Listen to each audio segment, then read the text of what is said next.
Lição número 186. A salvação do mundo depende de mim. Aqui está a afirmação que um dia removerá completamente a arrogância de todas as mentes.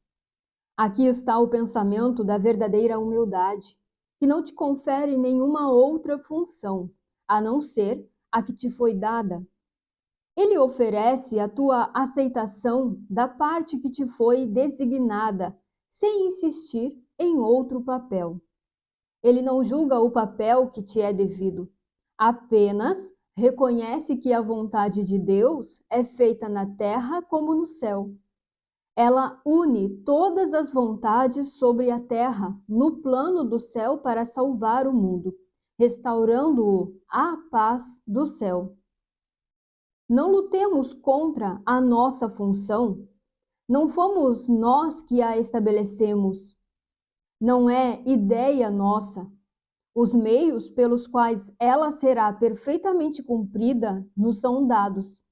Tudo o que nos é pedido é aceitar a nossa parte com genuína humildade e não negar que somos dignos com arrogância autoenganadora. Temos a força para fazer o que nos é dado fazer. Nossas mentes são perfeitamente adequadas para assumir a parte que nos é designada por aquele que nos conhece tão bem. A ideia de hoje pode parecer bastante grave, até que vejas o seu significado.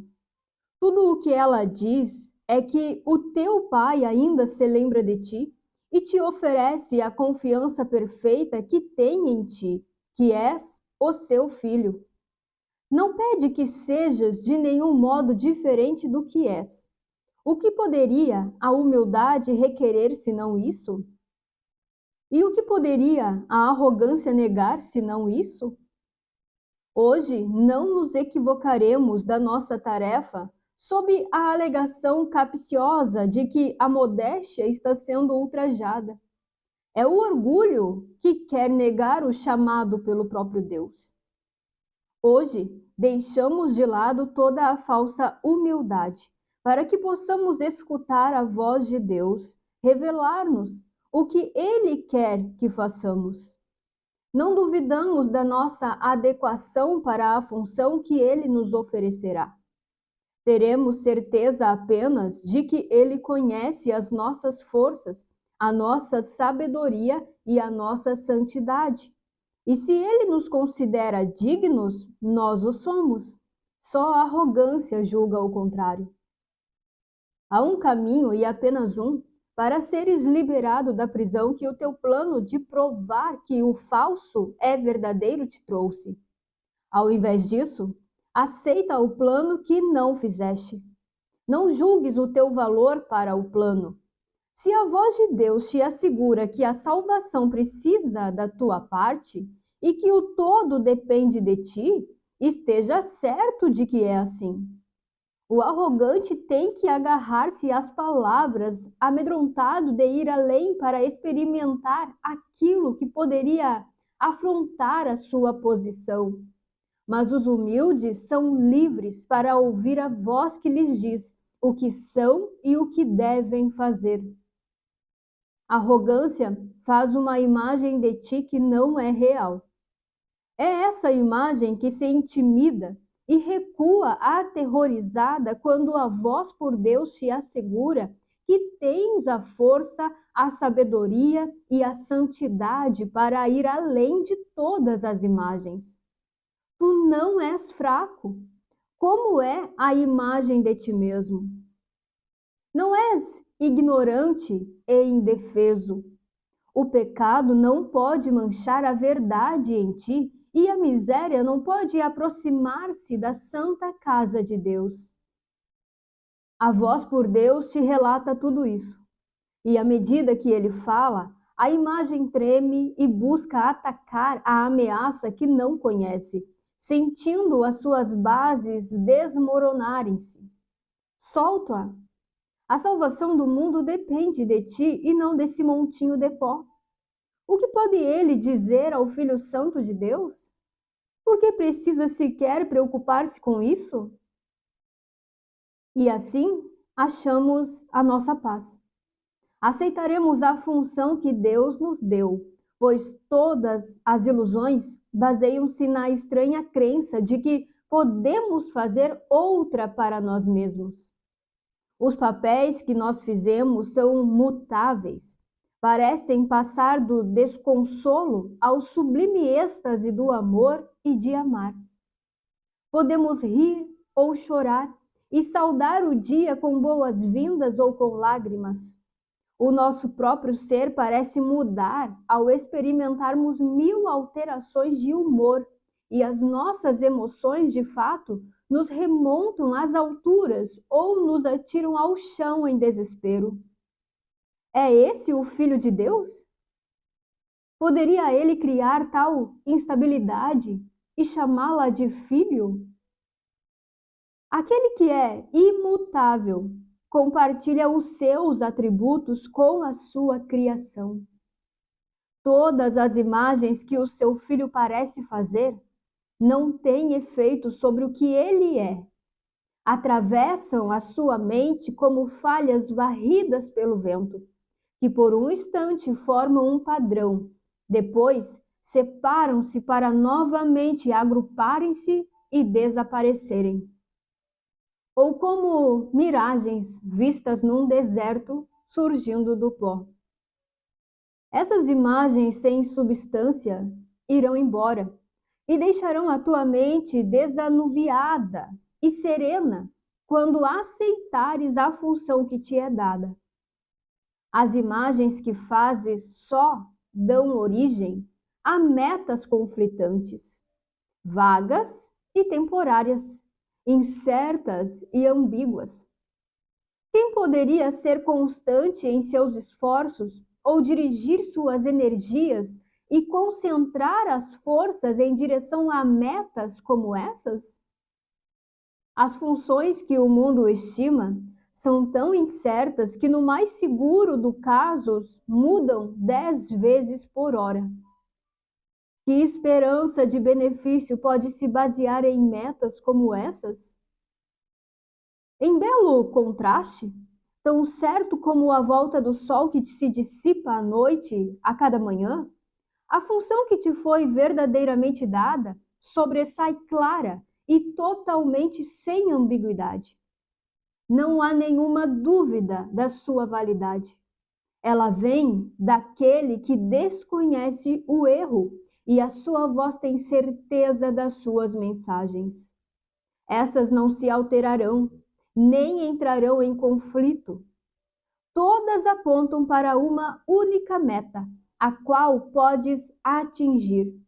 O teu plano pode ser impossível, mas o plano de Deus jamais pode falhar, pois ele é a sua fonte. Faze conforme a voz de Deus te indicar. E se ela te pedir algo que pareça impossível, lembra-te de quem é aquele que está pedindo e quem estaria negando. Em seguida, considera isto. Quem tem mais probabilidade de estar certo?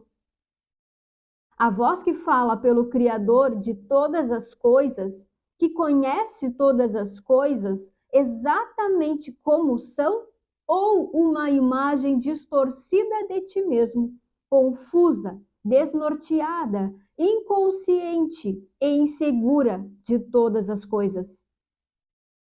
Não deixes que essa voz te dirija. Ao invés disso, ouve uma voz segura, que te fala de uma função dada a ti pelo teu Criador, que se lembra de ti e que insiste para que agora te lembres dele. A sua voz gentil está te chamando do conhecido ao desconhecido. Ele quer consolar-te, embora desconheça a tristeza. Quer fazer uma restituição, embora seja completo. Uma dádiva para ti, embora tenha o conhecimento de que já tens tudo. Ele tem pensamentos que respondem a todas as necessidades que o seu filho percebe, embora ele não as veja, pois o amor tem que dar. E aquilo que é dado em seu nome assume a forma mais útil no mundo de formas. Essas são as formas que jamais podem enganar, pois vêm da própria ausência de forma. O perdão é uma forma terrena de amor que, assim como é no céu, não tem forma. Mas o que é necessário aqui é dado aqui na medida em que for necessário. Dessa forma, podes realizar a tua função até mesmo aqui, embora o amor vá significar muito mais para ti quando a ausência de forma tiver sido restaurada em ti. A salvação do mundo depende de ti, que podes perdoar. Essa é a tua função aqui.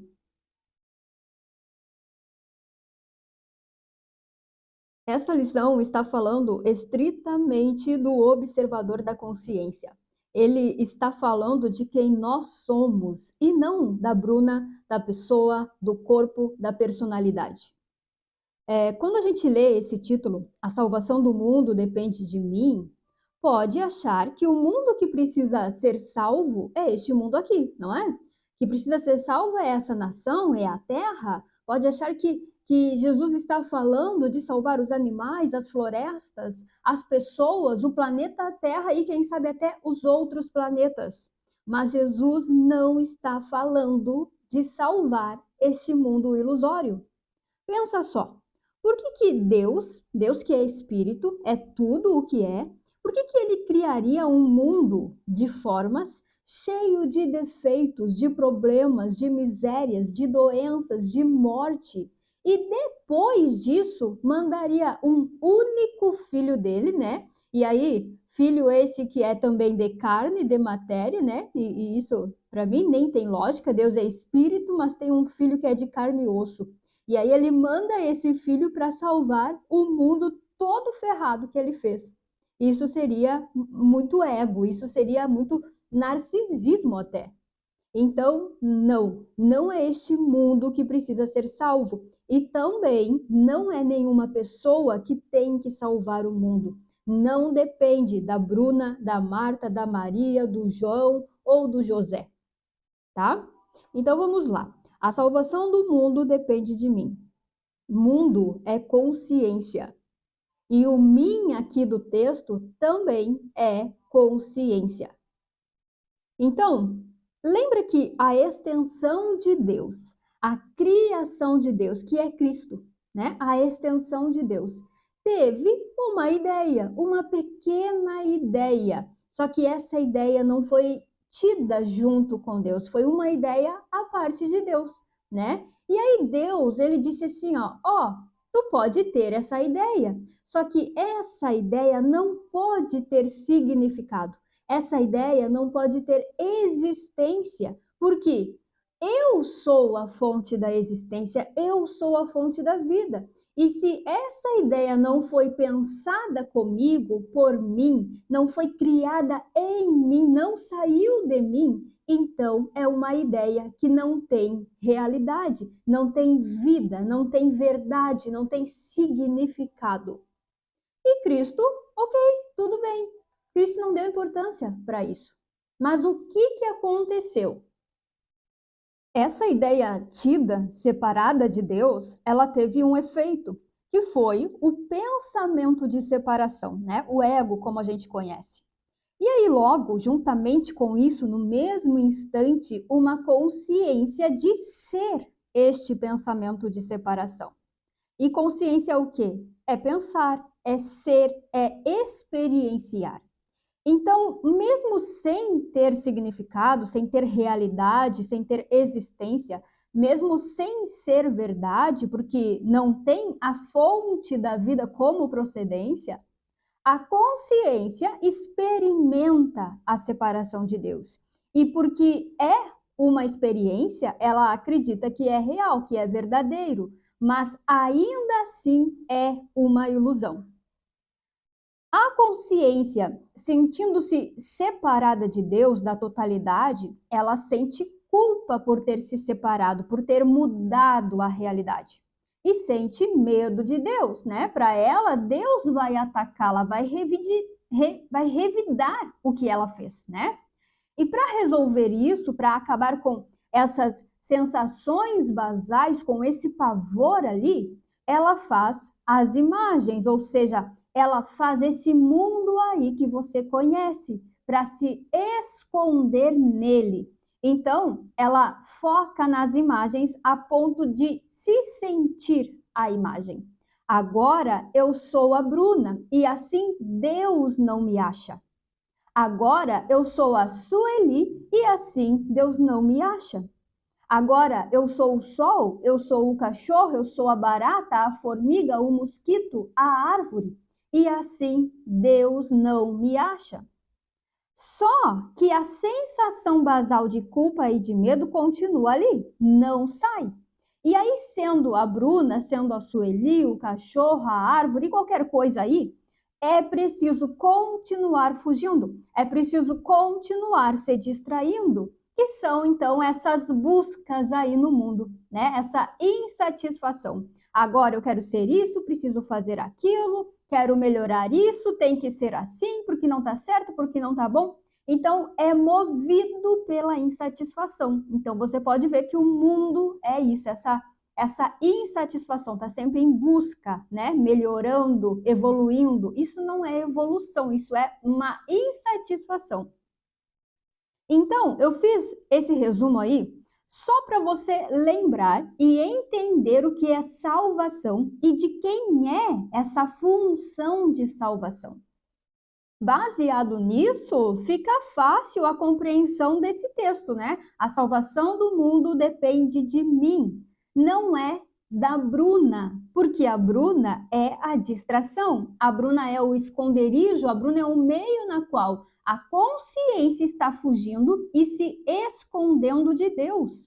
Então, o fato aqui é que a Bruna, que é uma máscara, que é uma proteção da consciência, tem que ser desfeita, tem que ser removida. E o que é a Bruna? A Bruna é a personalidade, é as crenças, é o autoconceito e o corpo também. Só que o corpo ele serve como um canal de comunicação, um instrumento de comunicação, de expressão. Então, quando não tem mais crenças, não tem mais o autoconceito, ainda assim o corpo ele é útil para o Espírito Santo, para a verdade, porque ele continua servindo para comunicar, para expressar, mas não mais a separação, mas agora a totalidade. E a gente vai falar disso mais para frente aí, em alguma outra lição mais para frente. Mas e o mundo? O mundo todo é o esconderijo da consciência, não é? O mundo todo ele foi feito para Deus não ter acesso, para Deus não entrar, para Deus não reconhecer a consciência. Então, mais uma vez, o mundo, que é a máscara, que é o esconderijo, ele precisa ser desfeito, desconstruído. Ele não tem que ser salvo, assim como a Bruna não tem que ser salva e nem pode salvar ninguém. Então, salvação é o quê? Salvação é desfazer o mundo. Salvação é desfazer a Bruna. Salvação é tirar a máscara, é tirar o véu da ilusão que só parece esconder a verdade. Salvação é apenas o reconhecimento do observador da consciência de que o mundo é a ilusão e de que nunca teve separação, que tudo continua como sempre foi, que ele continua sendo imagem e semelhança de Deus. Salvação é o reconhecimento desse que experiencia a separação, de que percebe a separação, de que essa separação aí não tem significado algum, não tem existência, não tem realidade. Salvação é dar ao sonho, é dar à ilusão a mesma resposta que Deus deu. E qual foi? Isso não tem significado. A fonte disso não é Deus, portanto, não tem vida, não tem realidade, não tem sustento. E na prática é realmente ser o observador do sonho, o observador da consciência, do mundo, e não gerar identificação com o personagem, com a Bruna. Porque se eu me identifico com a Bruna, eu sou isso, então naturalmente eu vou me identificar com a vida da Bruna, com todos os papéis, com todas as funções, com as atividades, com as vontades, com os desejos de Bruna. Esse observador isento que não se confunde, que não se mistura com a separação, ele tem que estar muito atento para não ser orgulhoso e achar que se tornou a Bruna, que se tornou um corpo. Quando você mantém essa certeza de que está em Deus, com Deus, e não mais nas imagens, né, que não virou a imagem separada, você consegue olhar para todas as coisas que parecem acontecer com este personagem e não se equivocar com isso, com essas coisas, achando que está acontecendo com você.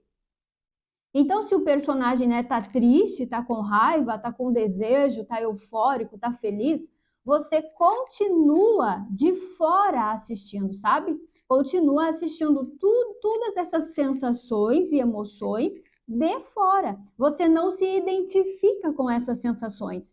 Você só é o observador. Você não se torna isso porque você é imagem e semelhança de Deus. E ser imagem e semelhança de Deus é olhar para o sonho, para essa ilusão de separação, certo de que isso não tem significado. E é isso também que quer dizer aqui, né, que é ser humilde, né, que é humildade e também é o perdão, é perdoar. Isso é a salvação do mundo e na qual depende de mim, depende do observador da consciência.